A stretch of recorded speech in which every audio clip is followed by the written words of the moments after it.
Beverly Oliver, the former nightclub singer at the Colony Club, believes she saw the man who killed the president.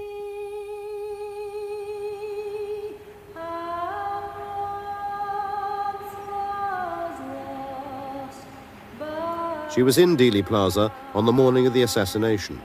She carried with her a brand new movie camera to film the president as he passed by. For many years she remained unidentified, and because of her distinctive headscarf, was known simply as the Babushka Lady. I had President Kennedy right in my zoom lens. You know, I could see Connally anytime. He's a Texan, right? Appreciate him, love him, he's great, but I wanted to see the president. In the carnival atmosphere surrounding the motorcade, there was no indication of the danger lurking seconds away in Dealey Plaza.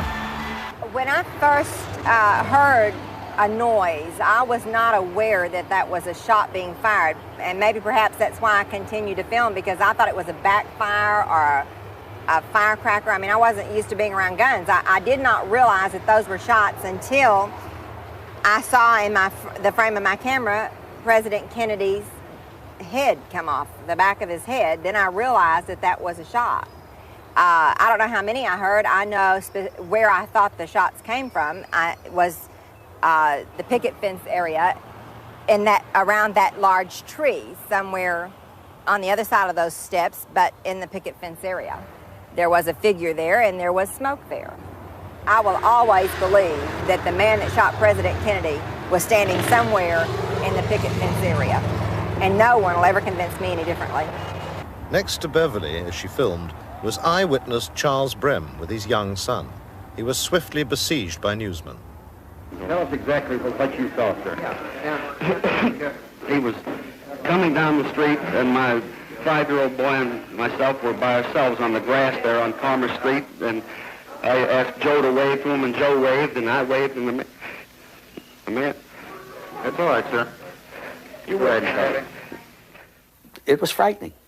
They took me and my 5-year-old boy because we were surrounded by the 2 busloads of people there. They had asked me, how do you know it was rifle shots? Were you ever in the Army? Were you ever? I said, yes, I was not only in the Army, I was in combat, and I pulled up my sleeve and showed them my arm and said that I've had bullet holes in me. So this started the crowd around me. Well, some of the police thought that I was possibly the guilty party, and they took me right to the front door of the school book depository where a police car was parked, and put me and little Joe in the police car. Well, an awful lot of the people who were passing by there thought that I had did it, and I was pounding on the car and calling me names that you don't repeat in good company. And there were an awful lot of...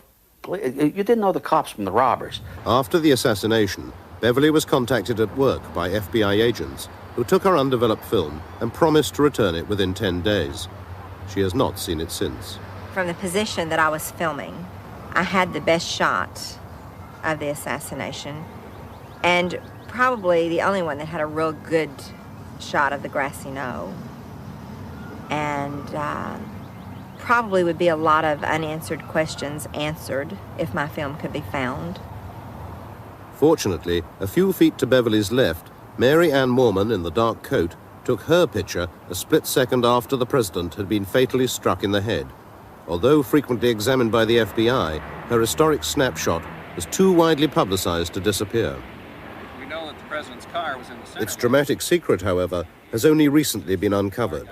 After 5 years of intensive study of the Moorman picture by 2 researchers in Texas, Jack White and Gary Mack, there is at last convincing evidence of a gunman up on the grassy knoll. Here is the guy that we call Badge Man, and it appears to me that from our study of it, his waist is right at the top of the wooden fence. Gary Mack was the first to isolate the image, now known as Badge Man. What I was looking at, to a lot of people, might have just been like looking at an ink blot or something, and all of a sudden I started to see eyes and ears and forehead and hair, and little by little the pieces of this image started to make sense to me. And that's when I first called Jack. And with his photographic work doing the blow-ups, we could see more and more and more detail. And at one point, we realized that this fellow was probably wearing a police uniform or some type of uniform that was close enough to what the Dallas police were wearing so that he could pass as a police officer. And really, to me, that was the one scary moment, because that was such a brilliant plan. A police officer in that location, away from where people were watching. If anyone did see him, they wouldn't think anything about it, because there were police in that area, although nowhere near where we see this guy. So this guy was an imposter. And I got chills then, because that was the realization that this was a very cleverly, well thought out plan. You have to keep in mind that the Mary Moorman picture is about this size, and the area that we're dealing with is about a 1/4 inch square. So the area that Badgeman appears in is very tiny. And that's why the attempts to enhance it photographically have been very difficult over the years. This small area was the scene of an extraordinary encounter. Behind the picket fence, there is a car park, and in 1963, Gordon Arnold was a 22-year-old serviceman, just out of training camp and en route to a posting in Alaska. This is his first film interview. On that particular morning, what happened was I came downtown and I thought there was going to be a parade. So what I did was I parked my vehicle back here in this parking lot, and I intentionally walked to this particular corner because I wanted to take pictures of the parade off of the railroad bridge. Well, this is about as far as I got, because what happened is when I got my leg to about this position, a man came around the corner off the bridge, had a suit on, and he turned around and he told me that I wasn't going to be there. And I guess I was younger and more spunky at that time, because I told him, you and who else is going to keep me off the bridge? And he pulled out an identification card and he said, I'm with the CIA. And I said, well, that's enough muscle. I'll leave. So I turned around and I brought my leg back over like this.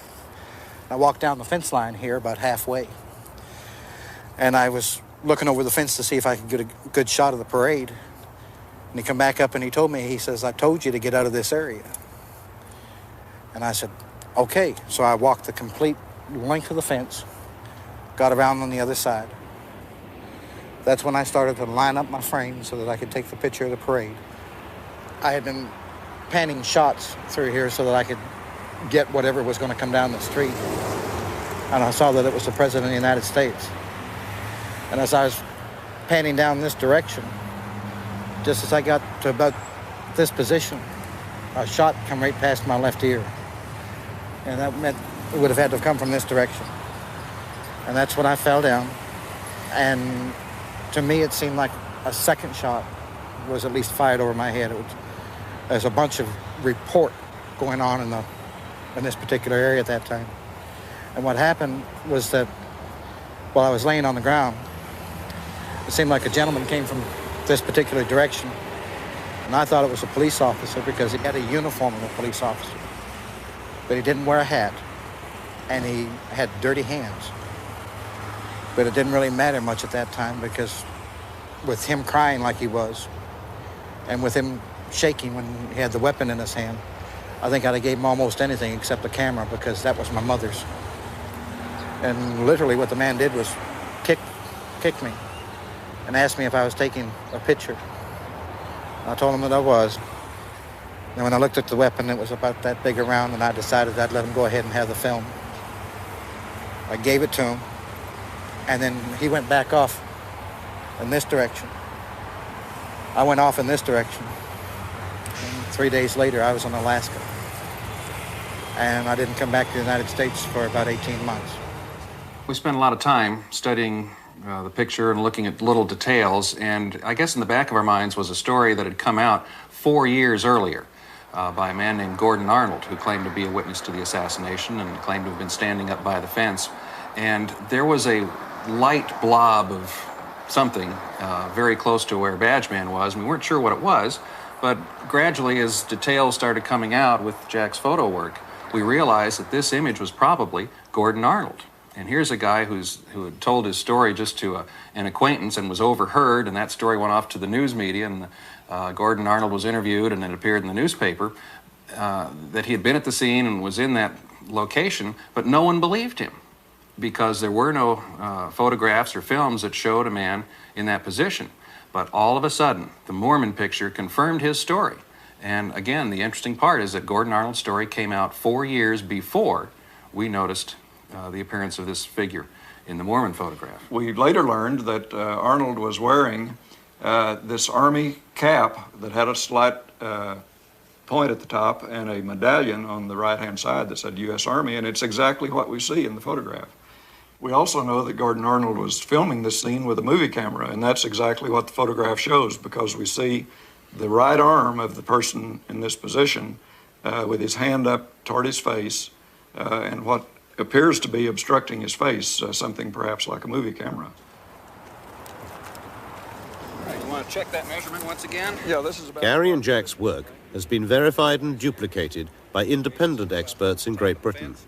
Measurements taken in Dealey Plaza and from Mary Ann's original camera confirm that it was possible for the Badgeman figure to have fired the fatal headshot. And excellent view of the street from here. See the center lane, which is where the president was, and see that whole lane for almost the entire period. It's a great position to be in. But the photograph had yet more to reveal. I was sitting in the office here one day looking at the picture, and I saw just all of a sudden what appeared to be another image standing directly behind the badge man. This appears to be a person in a hard hat and a white t-shirt. The lighting on him is entirely consistent with the lighting on badge man. In other words, there's a highlight on the construction helmet that he seemed to be wearing. There's a shadow of his head down on his shoulders, and the lighting source is absolutely consistent with the rest of the picture. He appears to be looking off in the direction of the school book depository. It was important in all this work that we develop somehow some independent corroboration for what we were seeing. And one of the important and yet often neglected witnesses in the Kennedy case is a railroad signalman named Lee Bowers, who was working in a railroad tower behind the picket fence and behind the grassy knoll. And he had a good view of the area where we see these figures. And he testified to the Warren Commission and told them that when Kennedy appeared in Dealey Plaza, there were two men behind the fence that he could see. And these two men were in this one position the whole time before, during, and after the shooting.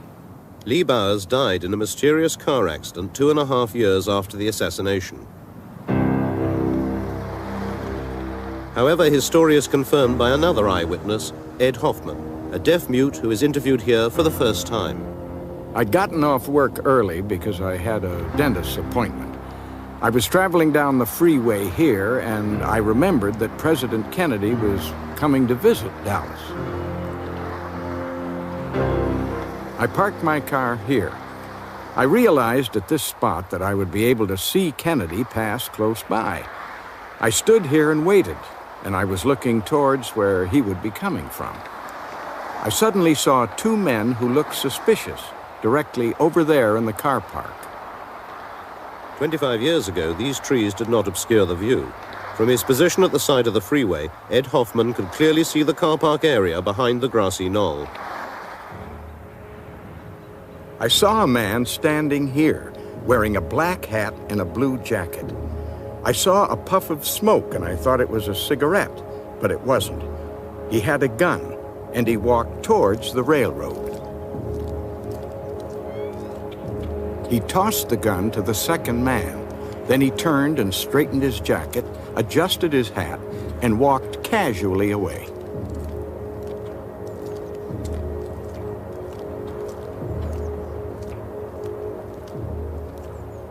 The man with the striped shirt, the railroad shirt, walked over to the electrical box with the gun.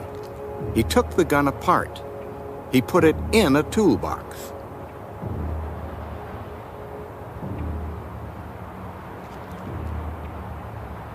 He then walked slowly away in the direction of the railroad track.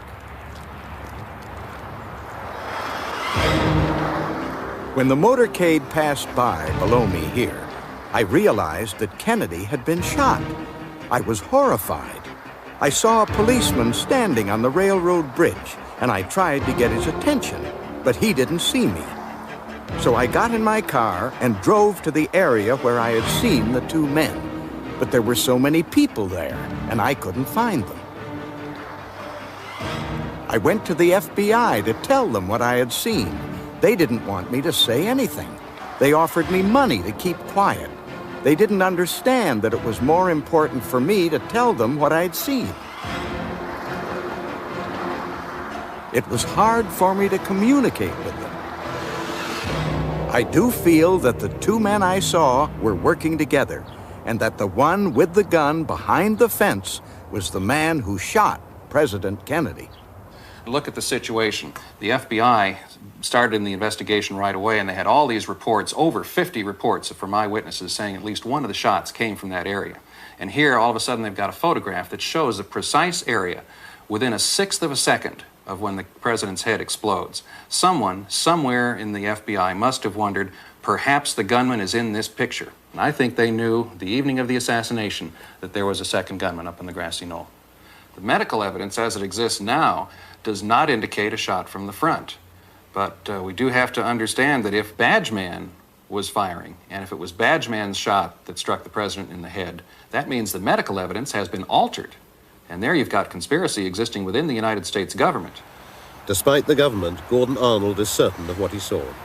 The training that I had just finished, they were shooting live ammunition over us. And when a bullet goes past your ear and your eardrum feels like it's coming out the other side of your head, it's close. That's why I thought I was shot.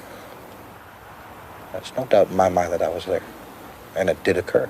Further verification of Gordon's presence on the knoll comes from a surprising source, Senator Yarborough. During that shooting, my eye was attracted to the right. I saw a movement, and I saw a man just jump about 10 feet like at the old-time flying tackle in football and land against the wall. I thought to myself, there's an infantryman who's either been shot at in combat or he's been trained thoroughly. The minute you hear firing, get under cover. This colorized version of the Badgeman picture was shown to Gordon Arnold for the first time.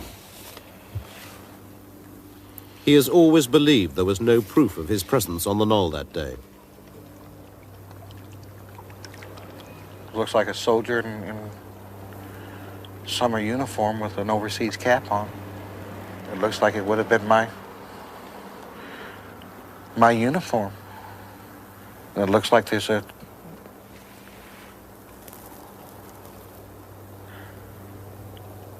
camera. Or there's something up in front of the face.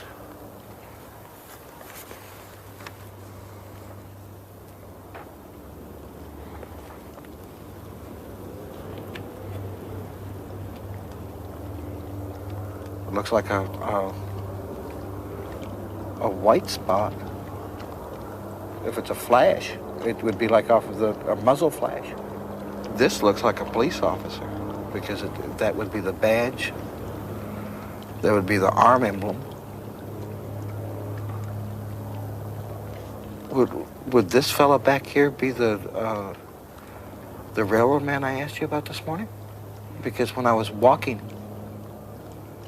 to the site, and I had never told anybody that I had, when we were out there filming, it reminded me that there was a railroad worker just standing out there by the railroad tracks. But it looks like somebody's taking a picture. Yeah, I couldn't figure out why would I be standing crooked until I flipped that up, and if that's a muzzle blast or flash, then whoever's standing there would have been a fool to stand up straight. He'd been trying to get away from harm's way is what it boils down to. And that could very well be me.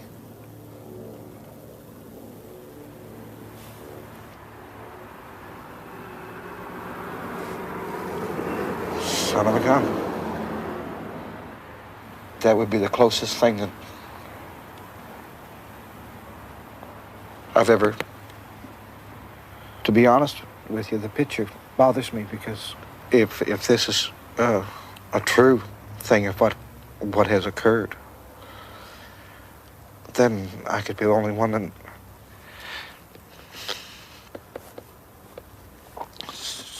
Soccer man. They killed the president. And to be honest with you, if I'd have known this,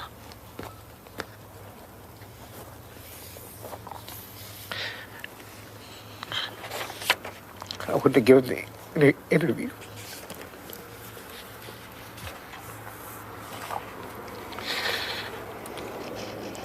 Because that hits too close to home right now. If the figure is real, then that means the witnesses were correct, and the researchers who have spoken of conspiracy for 25 years now were also correct. It means the Warren Commission was wrong. There was a conspiracy. The question then is, who was involved in the conspiracy? And alongside with that is, was Lee Harvey Oswald involved in the conspiracy? One of the good things the Warren Commission did was literally itemize the last few days of Lee Harvey Oswald's life. And the problem for the Warren Commission now would become, well, he had no opportunity to be with other people to plan something like this. So we now have to wonder seriously, perhaps for the first time, whether Lee Harvey Oswald even fired any shots.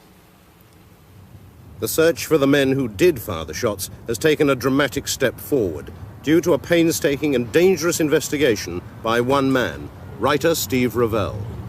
My goal throughout the last 4 years has been to identify the people who actually murdered the President of the United States, build a case against them, and bring them into custody so that they can be questioned.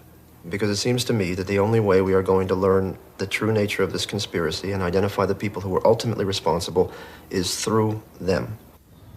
Writer Steve Revell's lone pursuit of Kennedy's killers began 4 years ago. His first breakthrough came when he was given the name of a French drug smuggler in prison in the United States, who, it was rumored, had some first-hand knowledge of the president's assassination. The initial turning point was the first meeting that I had with the French narcotics trafficker at Leavenworth Penitentiary. His name was Christian David.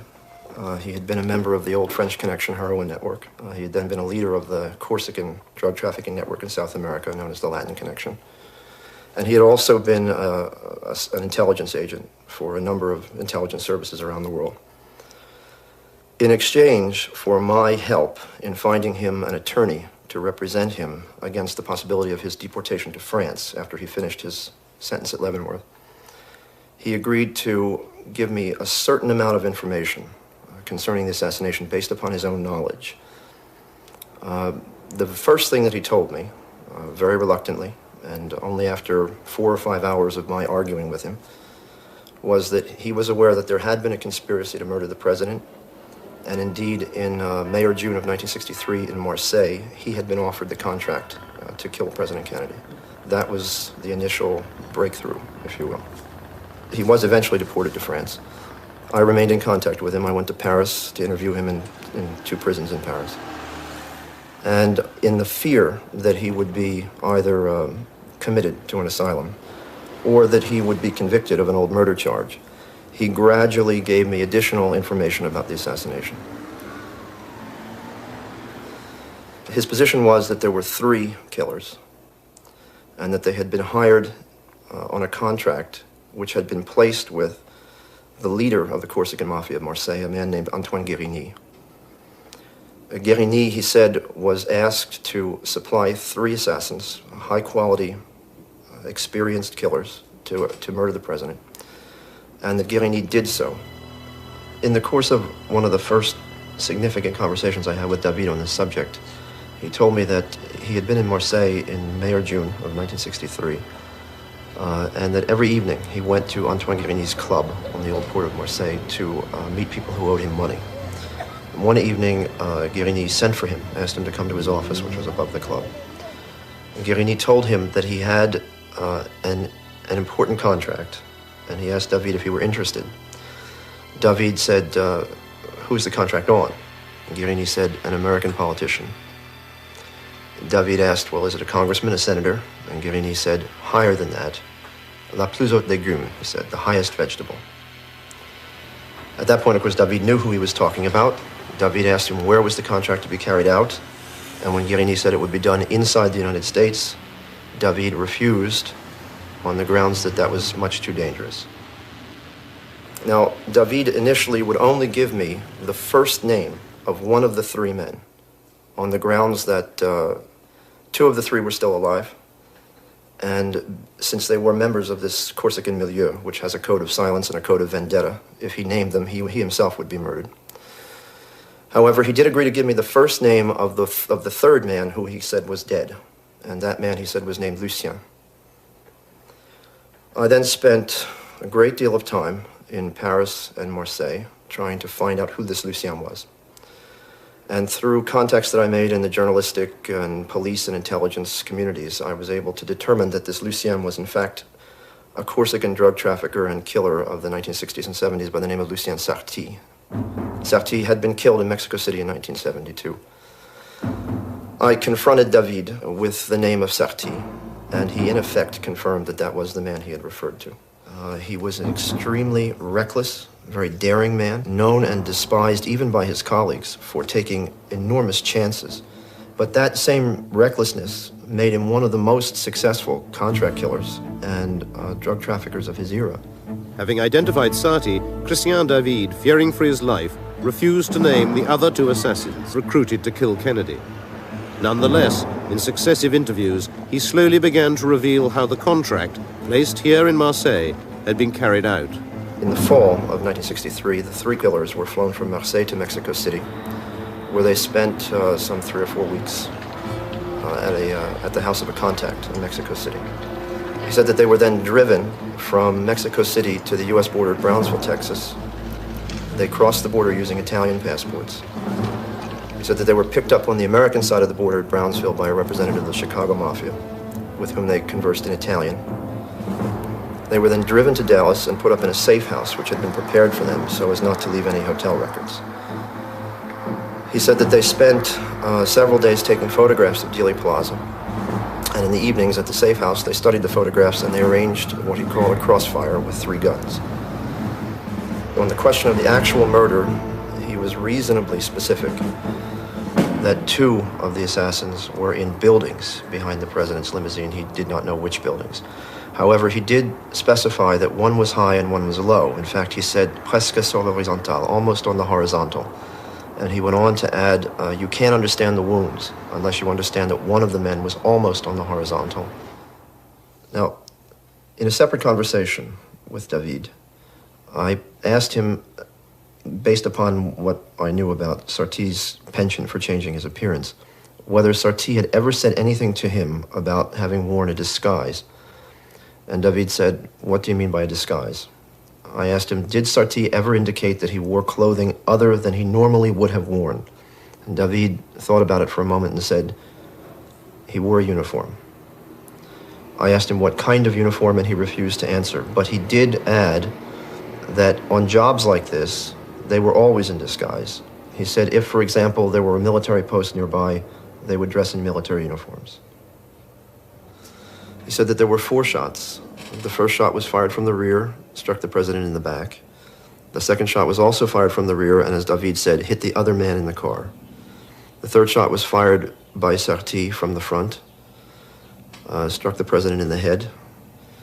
And the 4th shot was fired from the rear and missed the automobile entirely. So his scenario, as he claims to have learned it from the gunman, was 3 guns, 4 shots, 3 hits, 1 miss.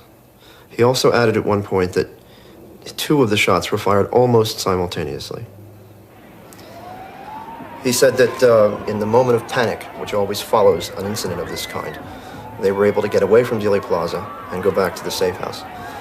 Now, he made the specific point that the worst thing that you can do at a moment like that is to try to escape. And so they stayed in their safe house for some 10 days until things quieted down sufficiently, and then they were flown by a private plane from Dallas to Montreal. He said that the people who met them in Montreal were established contacts who were used to moving people in and out of the country, and that from Montreal they returned to Marseille. Now, having told me all of this, I presented to him the obvious problem, which was his personal lack of credibility. And I asked him, was there anybody in the world who could substantiate this story? And it was at that point, after thinking about it for a minute, that he advised me to go and look for a man named Michel. Michel Nicoli could have been anywhere in the world. A former narcotics trafficker turned government informant, he had become a United States federally protected witness and had officially disappeared. I searched for him in Europe, North America, Central America, and South America. I traveled many thousands of miles, spoke to hundreds and hundreds of people. I was given a lot of false leads. I took out coded ads in newspapers all over the world addressed to him using language that he would understand. And finally, in June of 1986, I almost by accident found the one person in the U.S. government who knew where he was a very high official of the Drug Enforcement Administration. I was able to persuade this man to put me in touch with him without telling him why I wanted to talk to Michel, and he agreed to do so. My DEA contact at one point said to me that in the 30 years that he had been in the business, Michel was the best witness he'd ever had. He had never given the government false or misleading information, and if he said something was true, as my friend said, you could go to the bank on it. Another DEA official whom I spoke to in Marseille, who has known Michel as a witness, said he's always been, in his words, a dynamite witness. Have you had any contact whatever with Christian David recently? No, I haven't. For how long? Not since we were in Brazil together. I caught sight of him in prison, but only in passing, that's all. We haven't been in touch. So that's how long it's been since you have had any contact with him. In 1972, we came back from Brazil together. I met him in prison. Or rather, I caught a glimpse of him in the criminal court, that's all. I just caught sight of him, that's all. Since then, I haven't seen him. In the course of 3 subsequent conversations, among other things, Michel confirmed that Lucien Sarti was one of the 3 killers. And I went through with him the details that David had given me. He confirmed all of the details with the exception of 2, in which case he said he did not know those specifics. But he did say that he had learned the details from the same source at the same time as David had. When we met in a bar in Argentina in 1966, I think. Christian David was present. There were 5 or 6 of us, I can't remember exactly. The final pieces of the puzzle were falling into place. From the lips of Michel Nicoli, Steve now had the names of the other 2 assassins. He now sought to confirm their participation from his first informant, still awaiting trial in his prison cell in Paris. At that point, I then went back to David. I gave him all 3 names, and in effect, he confirmed them. When I showed David an aerial photograph of Dealey Plaza, the first thing he said was, "Show me where the railroad bridge is." I pointed out the bridge over Elm Street, and he said that was where Sarti wanted to be. But on the morning of the assassination, the bridge was guarded, and he was forced, as he said, to move on to the little hill with the wooden fence. He took up a position from behind the wooden fence from which he fired 1 shot, and David specified that he used an explosive bullet. Now, he said that Sarti was the only one who used that kind of ammunition, a remark which he refused to explain and which I didn't understand at the time, until I put the question to Michel. When I asked Michel if it were true that Sarti had used an exploding bullet, Michel sighed and said, yes, that was what I had heard. Yes, it's Lucien Sarti. Me too. I sometimes carried them with me, but I didn't use them. What was the advantage of having bullets like that? It makes a larger hole in the body. And when the bullet flattens out, there aren't any traces, no marks, nothing. On the question of payment, Michel agreed with David that the assassins had been paid in heroin, and he went a bit farther. In my first conversation with him, he indicated that although he did not know it at the time, it was he who converted the heroin payment into cash for the assassins.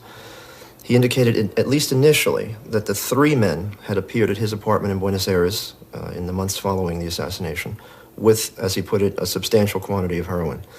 He was surprised because, to his knowledge, it was the first time that any of the three of them had dealt in heroin. But given his reputation for not asking embarrassing questions, he simply agreed to convert the heroin into cash for them.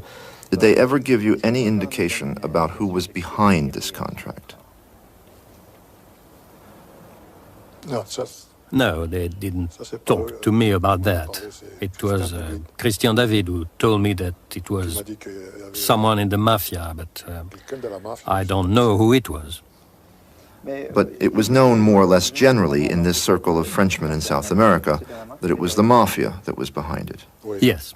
My own conviction at this point is that the contract probably originated with Carlos Marcello of New Orleans, who placed it in Marseille through his colleague Santos Traficante Jr., who had the closest relations with Antoine Guérini. Beyond that, it seems reasonable that Giancana of Chicago was involved, if we accept David and Michel's idea that the assassins were met at the border by representatives of the Chicago Mafia. And the fact that Sarti's customers were primarily in New York, and the fact that the assassins evidently moved out of the United States through the Montreal corridor, which was very closely linked to the New York Mafia, also suggests that Gambino may have been involved. In your view, why would they go so far to find assassins for such a job?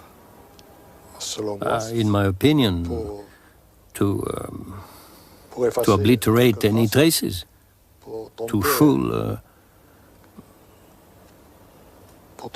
the government.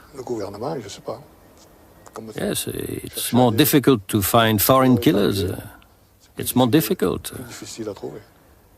in my view. The Mafia had to hire white men for the job, since it was to take place in the American South, which meant that they could not go to the other two centers where one found assassins at that time, namely Beirut and Hong Kong. Secondly, they needed highly experienced, skilled assassins. Thirdly, they needed assassins who, if they were caught, could not directly be tied to the American Mafia, and also who were not known to the American police. And fourthly, once again, if they were caught, assassins who could be counted on not to talk. When someone has a contract to kill someone, he's not rubbing out the name, he's rubbing out the person. You just have to kill him, that's all. And according to who it is, you get paid more. According to who it is, and that's all. But after all, it was the President of the United States they were talking about. If they did it, it's because they didn't give a damn. There are people like David who refused to do it. There were others who didn't refuse. But Sarti, would he have been capable of that? Oh, yes. As a killer, he's capable of anything. It's not a question of sentiment. No sentiment with him. I couldn't pursue the matter much farther on my own. I mean, to this point, I had been working on it for 3 years, essentially on my own. It was clear that at this point I was going to need some sort of official assistance. And so I decided to confide what I knew in the DEA official who had put me in touch with Michel. Based upon what Michel had said and his own inquiries, the DEA official decided that the matter ought to be handled in an official fashion. The first step was that he and I together went to interview Michel. And to my enormous relief, Michel repeated essentially the same story he had told me in front of the DEA official. At that point, I, in effect, had engaged some official interest on the part of the government in my inquiries. The DEA official then felt that it was necessary to make the FBI aware of what it was we had learned, since the case was not in DEA's jurisdiction, but was still in the FBI's jurisdiction. The essence of what I learned was turned over to the FBI by the DEA in 1987. An official of the FBI then interviewed Michel Nicoly and indicated that he was persuaded by Nicoly's statement. I assumed at that point that given the testimony by credible witnesses, the government would then move toward the indictment and the arrest of the people who had been named. So far as I can tell, since then, nothing has happened. Subsequent to that, I was able to learn from Christian David and other sources that the man who was in charge of the logistics And the organization of this plot was another Marseille gangster, a very important figure, was based here in Marseille for many years, named Paul Mondoloni, who was for many years the liaison between the Guerinis at their headquarters here on the Old Port and the U.S. Mafia, specifically Santos Trafficante. They established that liaison in Havana when Mondoloni ran the Corsican casinos there, and it was sustained later when the Corsicans were thrown out by Castro and they were forced to move to Montreal and establish a heroin smuggling outpost there. Mondoloni would have been the ideal person to have organized and carried out this plot. The feeling on the part of the officials, both at DEA and FBI, however, was that before we could go to a grand jury, we would need two witnesses. We had potentially Michel Nicoli. They felt we would also have to have Christian David. However, Christian David has steadfastly refused to testify on this case until he is freed from jail. He obviously fears for his life. Now, all this is very frustrating. I mean, it's a very intolerable state of affairs because the men who murdered the President of the United States have been named by witnesses who even the government considers are credible. We have people we can put our hands on, people we can arrest, and nothing is being done about it. And yet until they're arrested and interrogated, and the truth comes from their own lips, if they are in fact guilty, we may never know the resolution of this mystery. We may never have the truth about this matter. And that's a situation that I personally find intolerable. Christian David is still in Paris on the old murder charge, the shooting of a French policeman in 1966. He vehemently protests his innocence. His defense lawyer, Henri Jérémy, has great faith in the credibility of his client and his extensive inside knowledge of the criminal underworld. David is not anybody. He's a serious man. And American authorities knows that David is a serious man. David has been a long time in jail during his life, but anyway, he has made a lot of things during his life. Then when David says something, it's serious.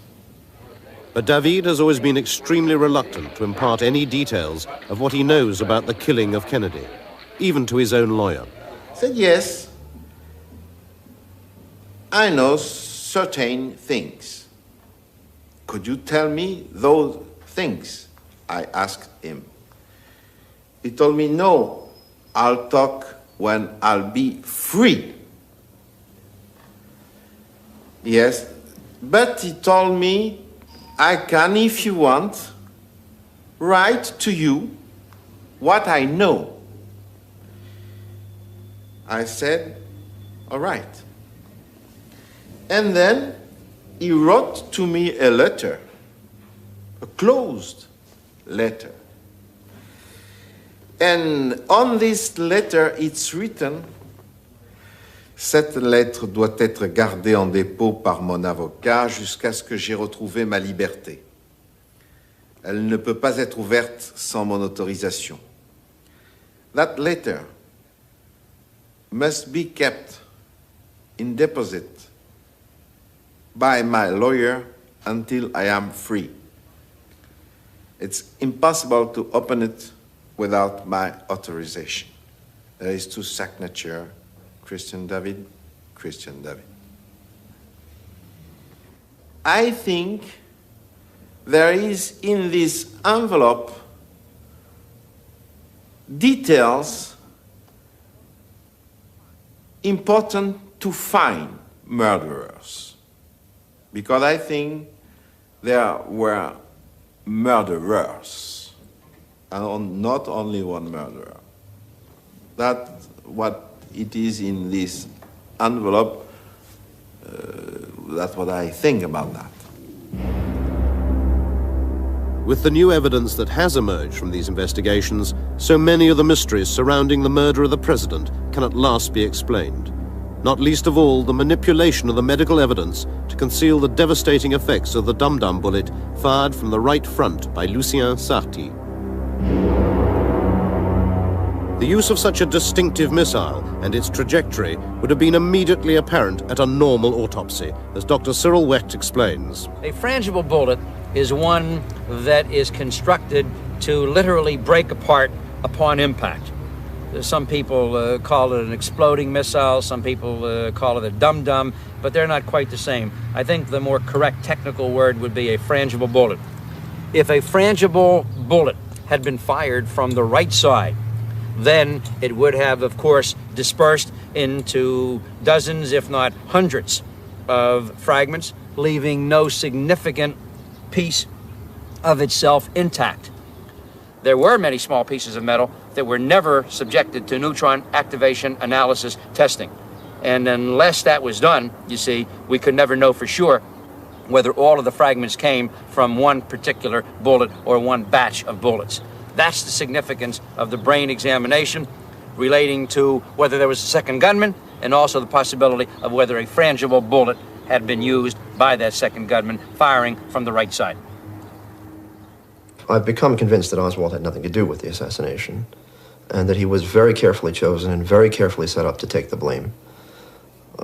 Based upon what I've learned, it seems to me that all the principals involved in the plot to kill the president had ties of one kind or another with U.S. intelligence agencies.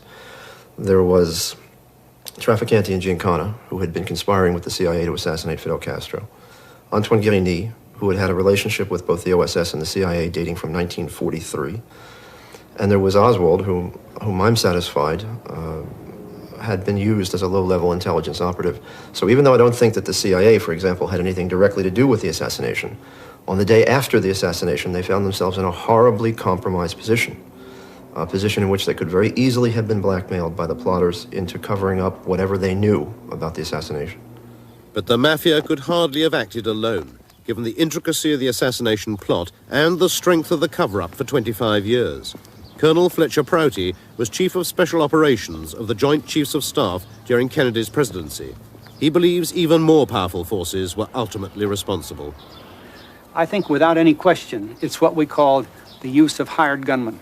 And this isn't new.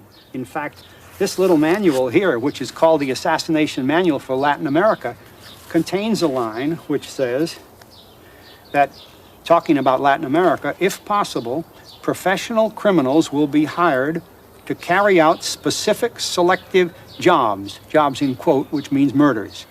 Well, if this manual for Latin America, printed within the last few years, and a government manual, says that, there's no question but what the application of the same techniques was dated back in Kennedy's time. In fact, I know that from my own experience. You know, I was in that business in those days. So, with that knowledge, you begin to realize that hired criminals, the way this book says, can be hired by anybody in power with sufficient money to pay them, but more importantly, with sufficient power to operate the cover-up ever after. Because you see, there's one thing to kill somebody. It's another thing to cover up the fact that you did it or that you hired somebody to do it, and that's more difficult. So they use the device of the Warren Commission report to cover up their hired killers. Now, who would hire the killers, and who has the power to put the Warren Commission report out over the top of the whole story? You see, you're dealing with a very high echelon of power. It doesn't necessarily reside in any government. It doesn't necessarily reside in any single corporate institution, but it seems to reside in a blend of the two. Otherwise, how could you have gotten people like the Chief Justice of the Supreme Court to participate in the cover-up, the police in Dallas to participate in the cover-up, etc., and the media? You know, all the media, not just one or two newspapers, but none of them will print the story that other than Oswald killed the president with 3 bullets, something that's absolutely untrue. I think it's extremely important for the American people to know that there can be the overthrow of a government, that there can be a coup d'etat in America, that in fact did happen through the assassination of President Kennedy. In order to prevent that kind of thing from happening again, in order to expose the forces that were responsible for that kind of murder and the kind of cover-up that has ensued in the following 25 years, it's necessary to expose it. Otherwise, we can have the same thing repeated again. Therefore, in the same fashion that we have exposed problems and scandals involved with Watergate, problems in Vietnam, problems in Central America, problems in the overthrow of governments elsewhere like Allende in Chile, and on and on and on, so must we expose that same kind of political assassination in our country. As painful as it may be, as disruptive as it might be in a transitory nature, as embarrassing as it might be to certain individuals and organizations in the United States government, that has to be uncovered. If they were able to do it to John F. Kennedy then, they could do it to some other president in the future.